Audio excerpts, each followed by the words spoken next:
composed is how you get and stay at that echelon on the part of Jakal. Waving up, it's looking like we are already ready. Losers finals, we are back in best of 5 territory, ladies and gentlemen, between these two players. And we have another 2019 matchup. This is 2019 format. Wolf, Palutena, characters with very, very straightforward neutrals that can branch off into a lot of different paths and a lot of different decisions, but with some new technology backing both of them up. Oh, yeah. Definitely has changed. No DLC stages even. Oh, God. But that's been working for a long time. Yeah, even with patches, you know, some things don't change. A1. It's a good thing y'all can't see the webcams right now of us, because he would have got you. Ouch. He would have got you with that one. Won that game for sure. Big ganoush for me. Oh, my God. That's a big ganoush, my guy. Baba ganoush. Baba ganoush. Baba ganoush. Going to Olive Garden. No, not again. No. I don't want to go. In fact, we're not doing that explicitly. Oh, that's a grab. Hey, the breadsticks. The breadsticks are here in fire.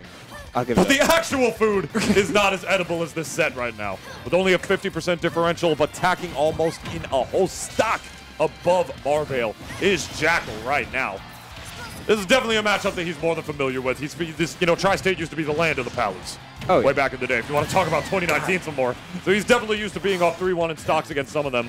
Trying to go for a retreat option in the Wolf flash rides back there up to the platform. One benefit that Wolf has on this stage for sure. Not catching the spot dodge in that right there, but taking full advantage of all sorts of disadvantaged positions and options that Marvale has, and recognizing which ones he can and can't pick to be able to get 76% of insurance before even losing his first stock. This is where Wolf is at his best. Following air drift with his own superior one, being able to change direction on a dime and throw out some powerful, powerful individual hits. This is where Palutena can really smother, though. Finding 54% is nothing to sneeze at for Marvale, but Jakal's fine and readied these setups all too often since 2019. Because, I mean, weak nair into tech chase down smash, that's classic. That's as bread and butter as it can get. And did you see Marvale's face? He was like, that was game 1. Yeah. That was game 1. And we're in a best of 5, run it back. Nothing.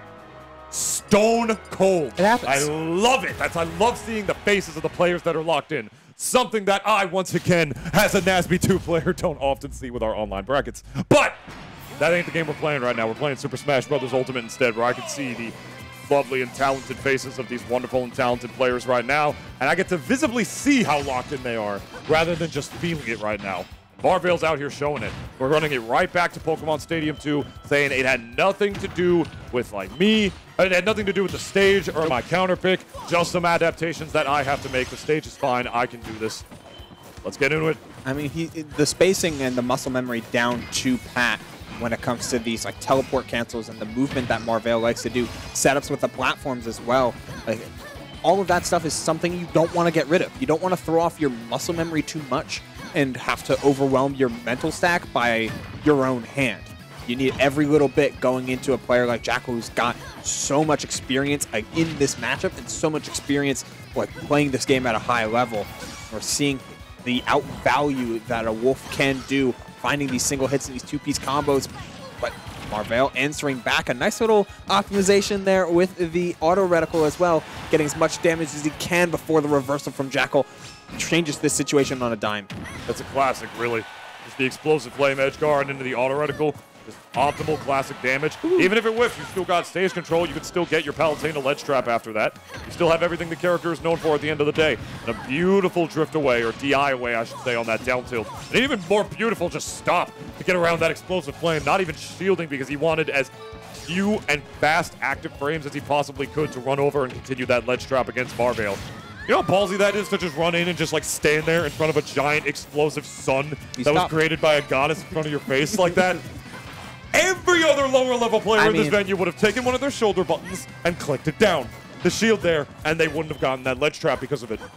We're talking about the Silver Space Wolf. He's seen, oh, yeah. He's seen all of those. Oh, the miss He punish. Still has one good eye. He wants... he wanted that down smash. What makes him a good demo, man?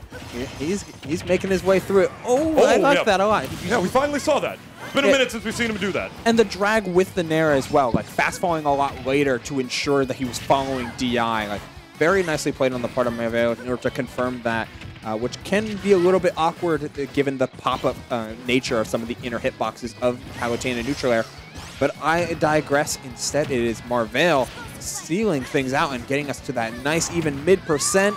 Yet the ledge trump option was just a little bit too late, allowing for Jakal to take that stock and keep his lead in tow.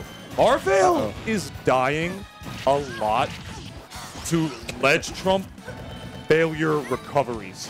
He goes for the ledge trump, and if he doesn't get the back air, it's fine. He'll do the rising option. His opponent gets back on the stage first and up smashes or Charizard tail whips him with the F tilt forward there. He's losing a lot of stocks to some of those whiffed attempts. And I don't think it's like necessarily an inability to recognize like when he's not positive there.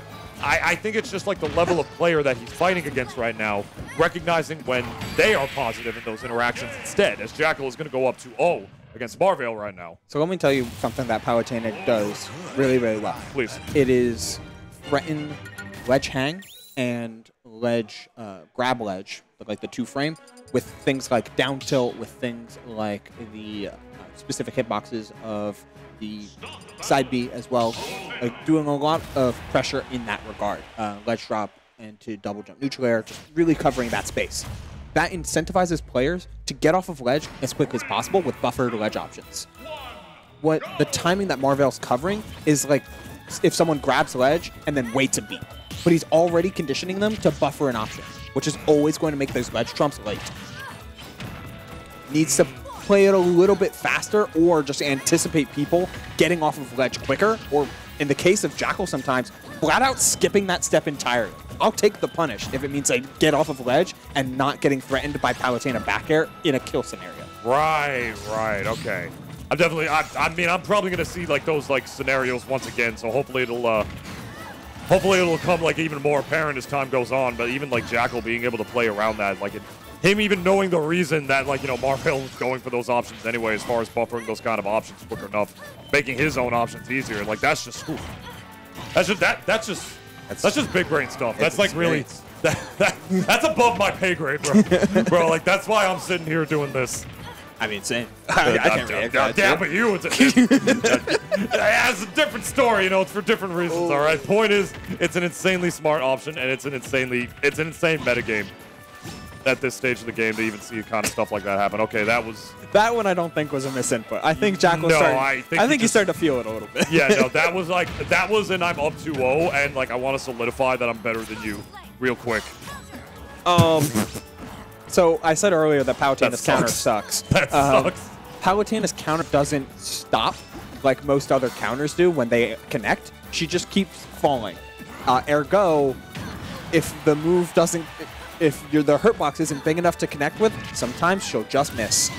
And I feel like, you know, most normal attacks in that situation won't necessarily do that unless it's like a stronger, big recovery move like we saw in Charizard's up B a couple of sets ago earlier on. But just Flash is a pretty unique move in that the hitbox just pops up in one specific spot for a couple of frames. Yeah, before the hurt box, after the hurt box as well. You already know that Palutena is going to be drifting away, and as she drifts away, so does that hitbox. And there's the frame 50 hitbox that he loves to use and then die for immediately afterwards. We've seen it again and again. I want to see him land it. Does he play Smash Stick, maybe?